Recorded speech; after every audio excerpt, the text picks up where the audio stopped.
We interrupt this regularly scheduled broadcast to bring you this special update. Update. Your update will begin in 3, 2, 1.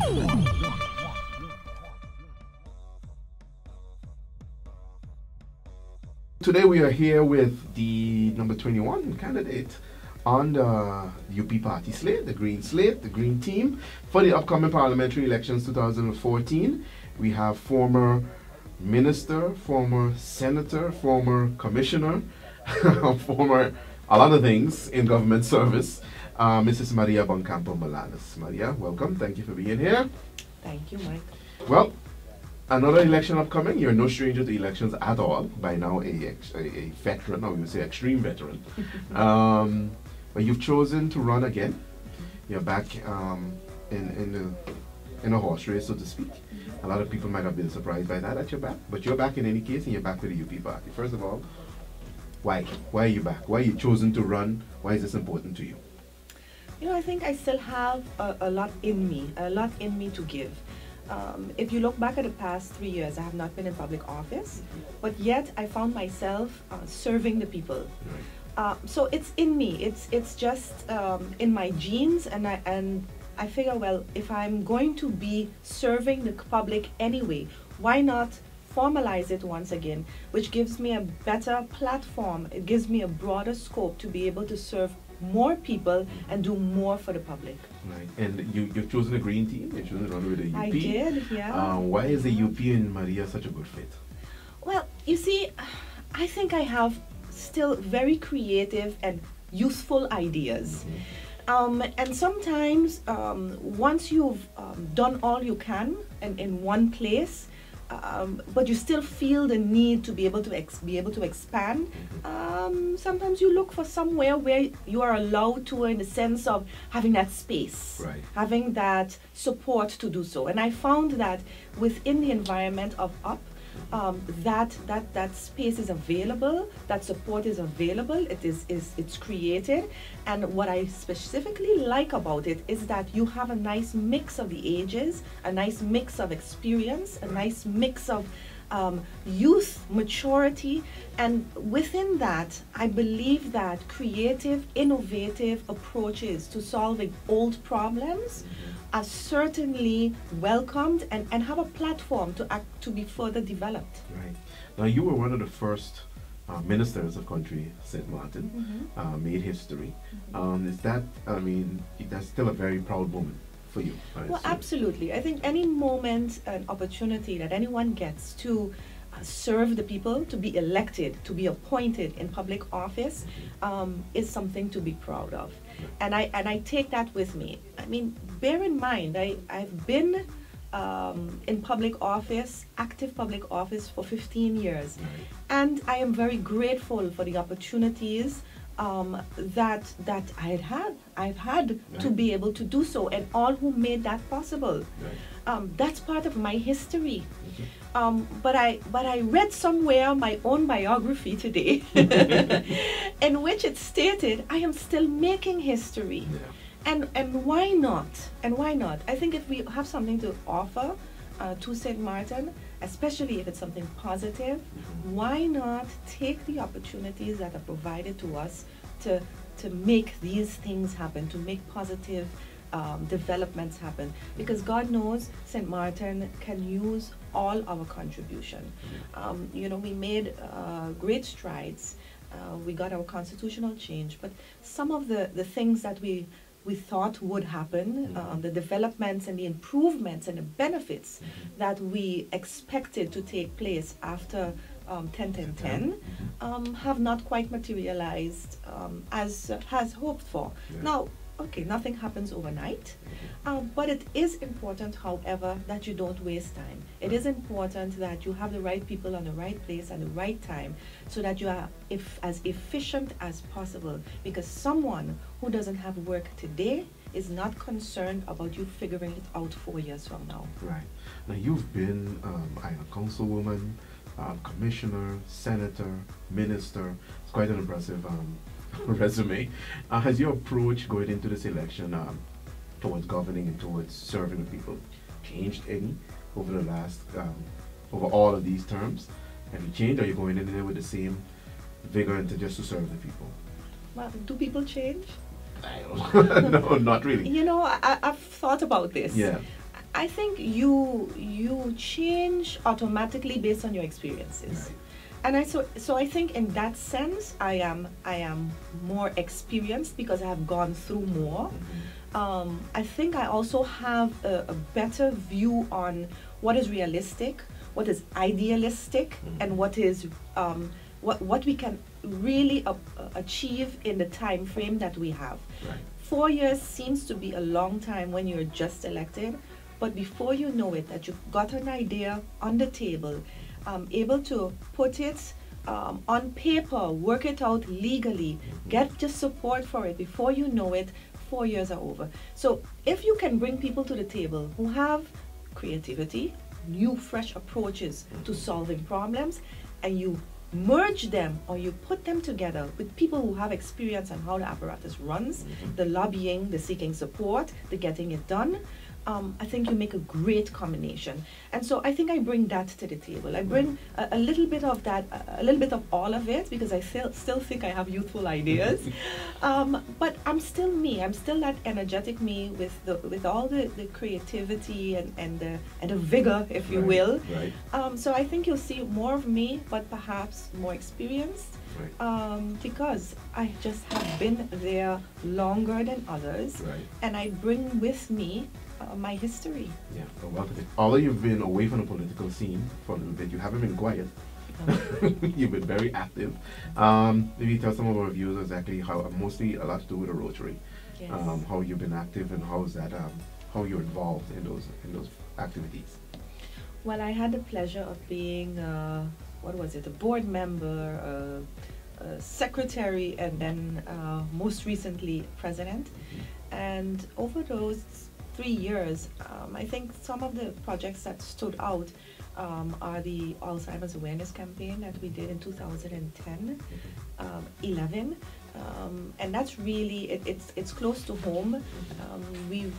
We were able to gather up information, put a campaign together that I hope has reached many people on St. Martin, but so much so the campaign reached other islands in the Caribbean. Through our district, we were able to put a package together and spread the word throughout the region so that they could use the same formula we used to bring that information about. Right. You know, literacy remains important. When children are able to read, it is that first necessity to learn, to get an education, and with that education, build a future, at least have the opportunity to build one. Right. It remains something very important. So in my previous political positions, I was able to work on these issues from a political or elected or appointed point of platform, so to speak, but in a Rotary as a volunteer. And you know, we are 100% volunteers. In other words, whatever we raise on monies in the community, it goes 100% back into the community, and in fact, we have to pay to be part of the organization. Oh, so okay, well. it puts a whole different Really giving perspective. back. Yeah, it really puts a whole different perspective as to working for your community, Right. and it is you're doing it because you want to. Yeah. Period. So literacy, hunger, and things to help the needy. Right. And of course, my last and signature campaign within Rotary is the tourism awareness campaign, Right. and so close to my heart. So much support from the community, from government, from government organizations, and support in the sense, not in money, but in endorsement. And raising awareness. In raising the awareness and, Right. and telling Rotary, hey, this is a great project. Here is information. You know, they talk about it, they endorse it. Right. And so this is something that's going to go on for 3 years. I'm so proud to have been able to initiate the project in my year, but I'm even prouder to inform you that the upcoming presidents will continue it on. So Perfect. it will continue on for the next few years. So that, you know, you get satisfaction in starting something great with a great team. and then knowing that it will be continued. And I think that's sort of the feeling that I have within the UP, that I can be part of a great team, that no matter who initiates something, that if it's good, it will be carried forward, it will be continued, it will be seen to its end, to its finale. And all the way from the political scene, those activities kept you close to the people. Absolutely. It absolutely did. And it gave me also a different perspective, because when you're not a politician, people do see you differently. Right. And it gave me an opportunity to be different in the sense of I'm Citizen Maria. Citizen Maria, that's right. As simple as that. Okay. And that gives you a different perspective, because it's not a matter of what can you do for me as a politician, but here's my situation and we need help.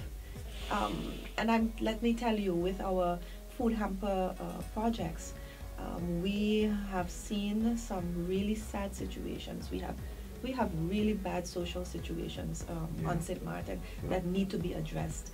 We talk about poverty in other countries, and within Rotary, I've been to other islands where this poverty is taken to a whole different level. Yeah.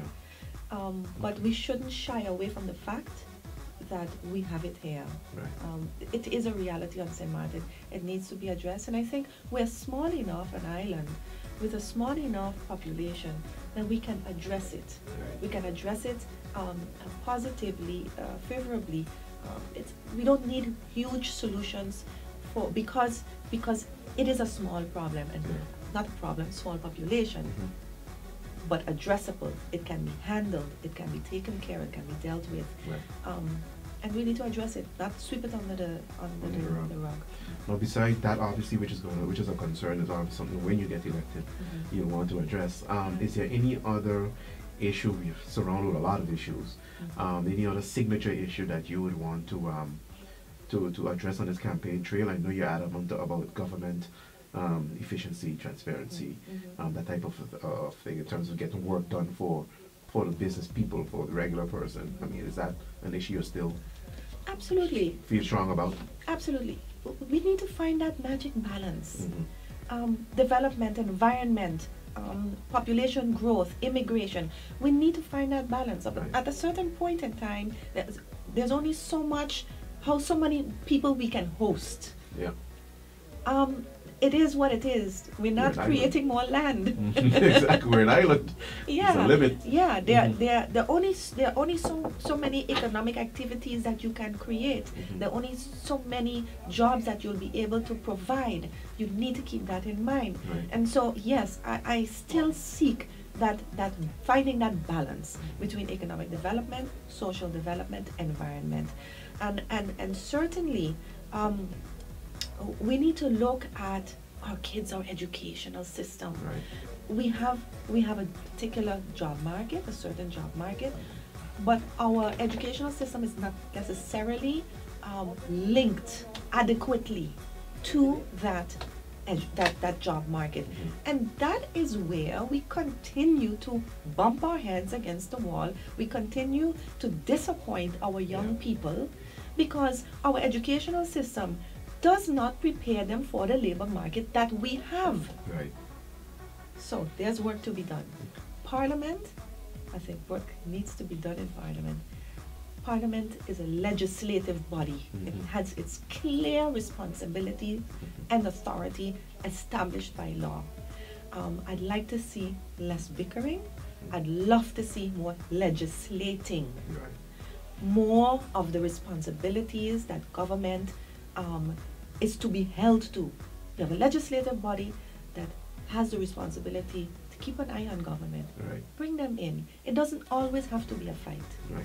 It can also be simply to clarify, to get information, to make sure that people know what's going on.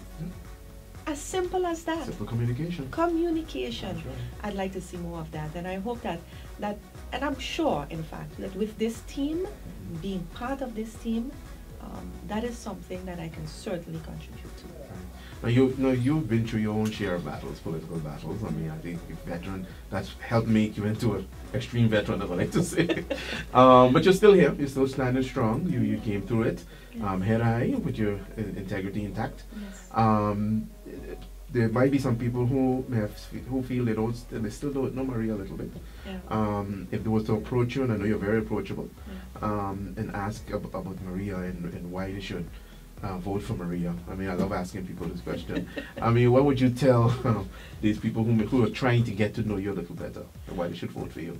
Well, certainly, walk up to me. You know, if I don't know you and I don't recognize you and I may not greet you, don't take it any which way or whatever. Anyway. Come anyway. Right. And I think you'll be pleasantly surprised. I love great conversation. Don't run away from criticism, because it can only improve me. It can only improve the work that I can do for the public. Right. Like I said, I have still so much energy, and I think it would be unfortunate not to use the knowledge that I have to work in favor of the people of St. Martin. And I say, don't let it go to waste. I am putting myself out there. I'm making myself available to work for the people for at least another 4 years. Take advantage of it. And of course, you don't have to be in a political position, be it elected or appointed, to work for the people. I think I've proven that. But in an elected or appointed position, you can certainly touch more ground, cover more ground, do more, and do something that has more longevity. Right. So give me an opportunity, give me another opportunity, and let me do so under this great umbrella of the office. Ladies and gentlemen, this is your number 21st candidate on the Up Party. This is Mrs. Maria Buncamper-Molanus, former Island Council member, former commissioner, senator, minister, former everything in government. Thank you very much for being here, Maria. Good luck on the campaign trail. And like I tell all the other candidates, bring it home. Thank you. Thank you. Tune in to Update at 12:15 on Mondays and 5 p.m. on Wednesdays on SOS Radio, and on Tuesdays at 12 p.m. on 102.7 FM.